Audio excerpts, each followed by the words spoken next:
The use of XML in web-based application and APIs is widespread due to its simplicity and flexibility.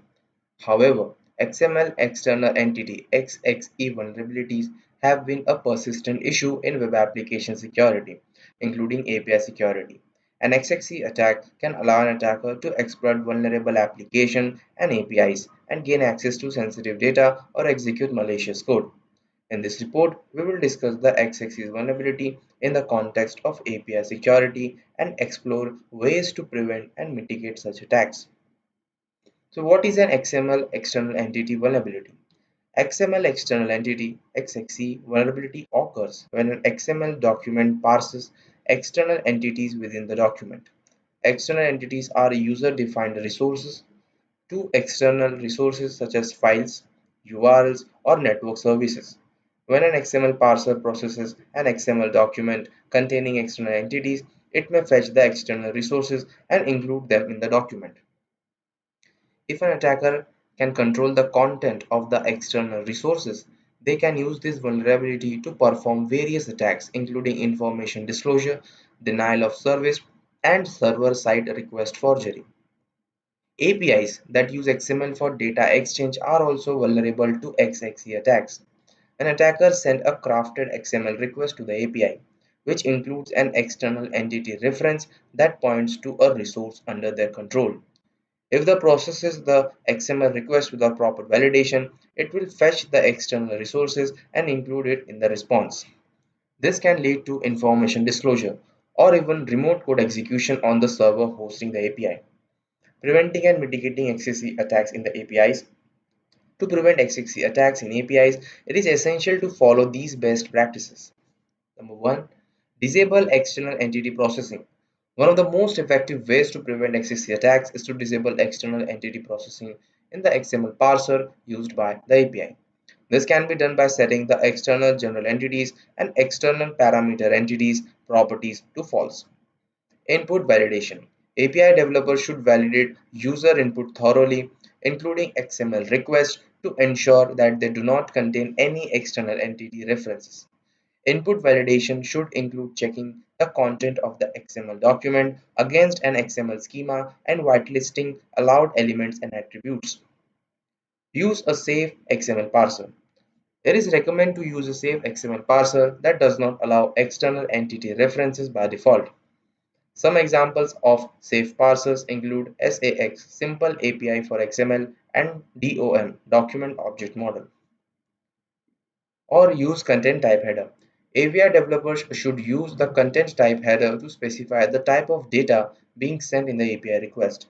This can help the XML parser to identify the data as XML and apply the necessary security checks. In conclusion, XXE vulnerability in APIs are a serious security concern that can lead to data leakage, denial of service, or even remote code execution.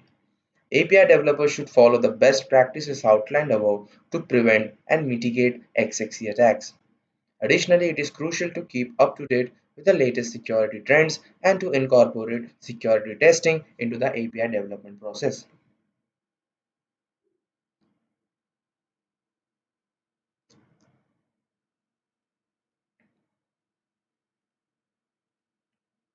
So here we have an application.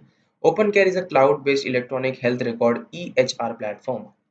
Alice, the CTO of OpenCare, has engaged a cybersecurity consultant, Bob, to perform a regular penetration testing against the OpenCare application and its associated infrastructure.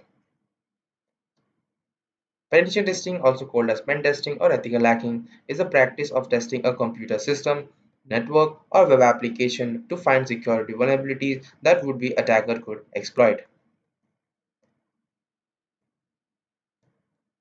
For testing purposes, the OpenCare IT team has configured Bog a single account to access the OpenCare application. Bob begins his assessment by logging onto the OpenCare's EHR platform with the following test credentials.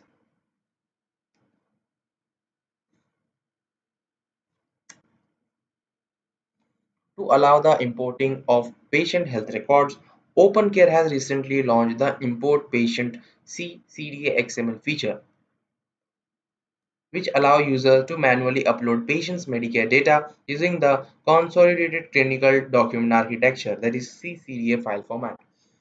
The CCDA file format is an industry standard format that defines the structure of a patient medical record, such as discharge summaries and progress notes, as a way to better exchange this information between providers and patient. To further understand the structure and schema of the CCDA file, let's upload a sample patient data.xml and review its structure.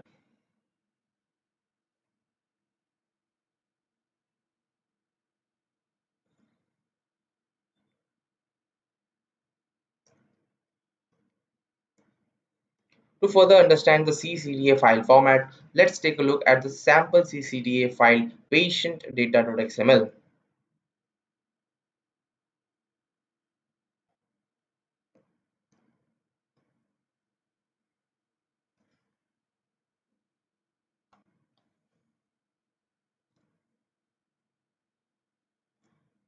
Consolidated Clinical Document Architecture (CCDA) is a lightweight XML data format that contains structured and unstructured patient data and can be used to support health information exchange with other electronic health record systems. The markup further defines the patient demographic information, such as their name, age, date of birth, etc., and further contains the patient's medical history, including the diagnosis, medication that were prescribed, and other data pertaining to their healthcare.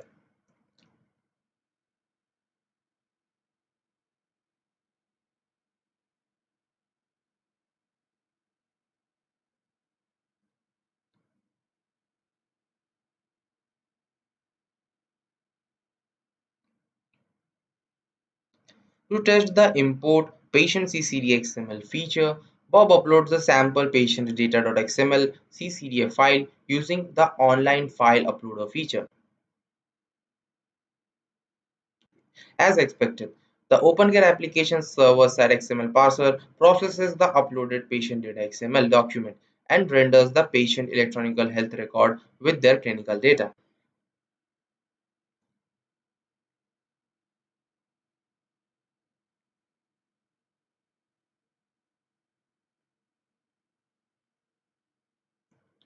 Since OpenCare's import patient CCDA XML feature accepted XML formatted CCDA document, Bob decided to perform an XML external entity injection attack against the OpenCare application. XXE injection is a well-known XML attack that exploits the parsing of untrusted XML entities by a weakly configured XML parser, allowing an attacker to view arbitrary files on the application server file system. To understand how XML parsers or entities can be used to inject malicious input in XML parsers, let us first modify the patient data.xml document to inject a new entity.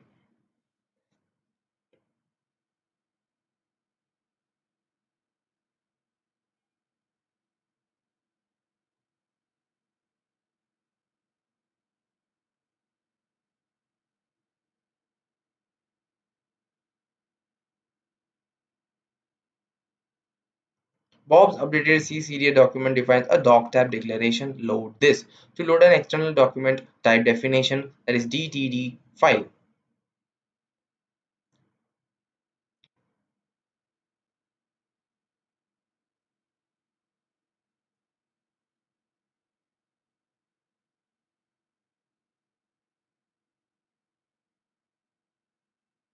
Next, Bob defines the external entity sum file.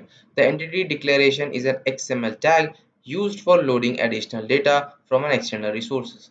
The syntax for loading an external entity is angle bracket open with exclamation mark, entity in all capital, then entity hyphen name, then all capital system, and in double inverted quotes URL and angle bracket closed.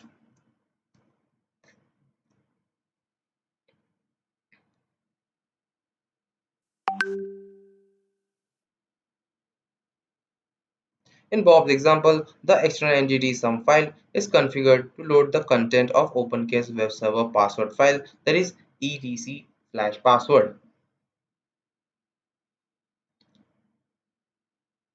Finally, Bob references the entity ampersand sum file by adding the tag load this ampersand sum file semicolon and close the tag.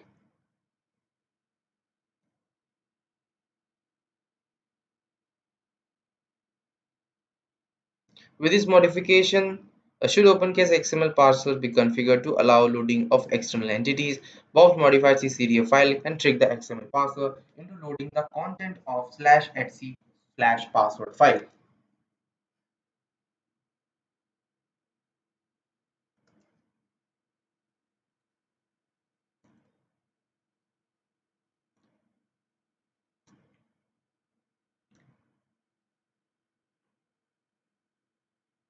Having modified the document, Bob re-uploads the modified CCDA file patient malicious XML using the import patient CCDA XML feature. Now see, interesting, by simply adding an external entity via the file syntax, Bob manages to trick OpenSCAPE server-side XML parser to process the injected entity and loading the content of /etc slash password file.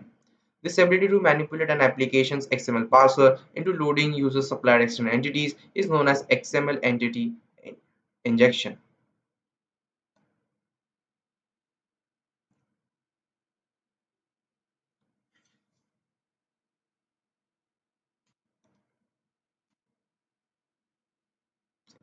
To further understand the root cause of access injection vulnerability, let's take a look at the source code using for utilizing OpenCase XML parser for processing CCDA XML files.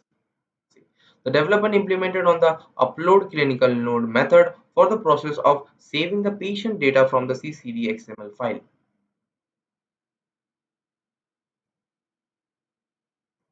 The method expects an XML file to be passed as a HTTP post parameter.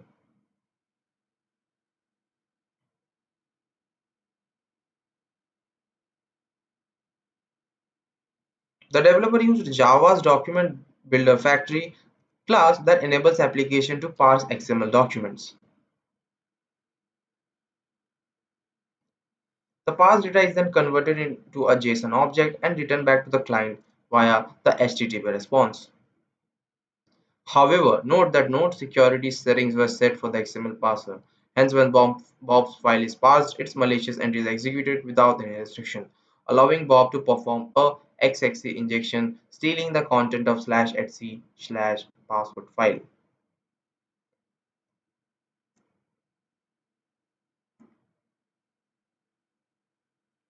In order to effectively mitigate against XXC injection, developers must configure their XML parsers to disable the parsing of XML, that is external entities and document type definitions (DTD) when parsing XML documents. If DTDs cannot be completely disabled, developers must disable the parsing of external general entities and external parameters entities when parsing untrusted XML files. Let's see how the above best practices can be applied to our vulnerable code example to prevent XML injection attacks.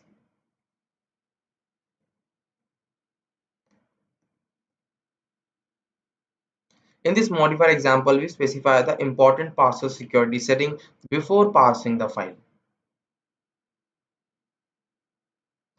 The disallow doc type declaration set to true prohibits the uses of the doc type declaration in the XML document.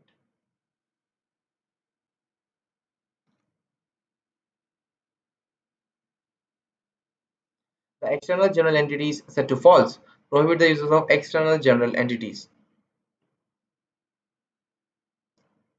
The external parameter entity set to false prohibits the uses of external parameter entities. Explicitly setting the aforementioned parameters will result in an error where parsing the malicious file, preventing the XXC injection.